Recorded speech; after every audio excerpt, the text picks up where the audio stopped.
So in this video, I just wanted to clarify how the essentially the what I call either reverse dominoes, anti-dominoes, linearized dominoes. I wanted to clarify how this system of transmission works.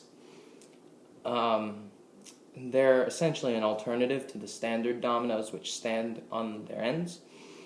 I just wanted to show how to build them, how the physics works, as well as the pros and cons. So this is a, you can probably recognize this if you've seen any of my other videos. This is the high-speed domino system. The way it's triggered is this block here is pulled out, and then all the others should collapse in a very short order. This one's pretty short, so it's probably likely that you won't even be able to observe the time difference. So this essentially works like this. And that happens very quickly, much faster than conventional dominoes, which stand on their end. The way this works is, and why it's better is, it works not by striking directly, but simply by releasing. So if you see there, and I'm exaggerating it, if you built them to this with this much overlap, they wouldn't work. Sorry. What you can see here is they're kind of hooked onto each other. When this one falls, it brings it like that and allows this to fall. Then this will fall and do the same to the next one in the chain. That's how it works. There are other elaborations on it. So the advantage, of course, is primarily that it's much, much faster. It also uses fewer blocks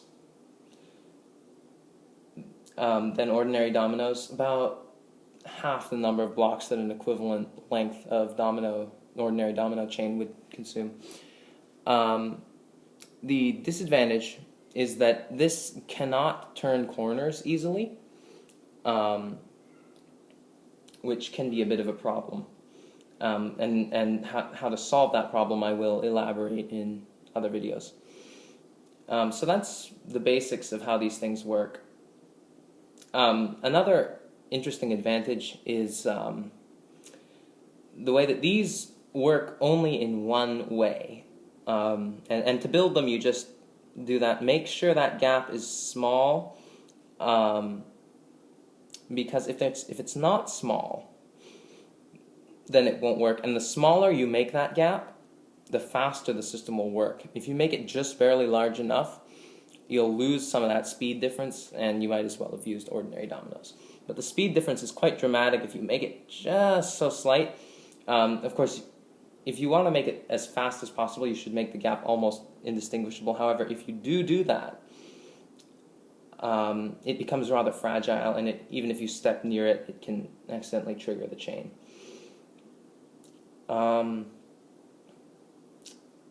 The reason why this is faster, which I meant to explain before, is that an ordinary domino has to move about this much, which is quite a rotation. Has to move that much in order to trigger the next block. These only have to move that much, which is quite a bit less, which explains the speed difference. So I hope that's cleared some things up about these linearized domino systems. They're quite useful, especially when you're transmitting things across rooms, and etc. So yeah.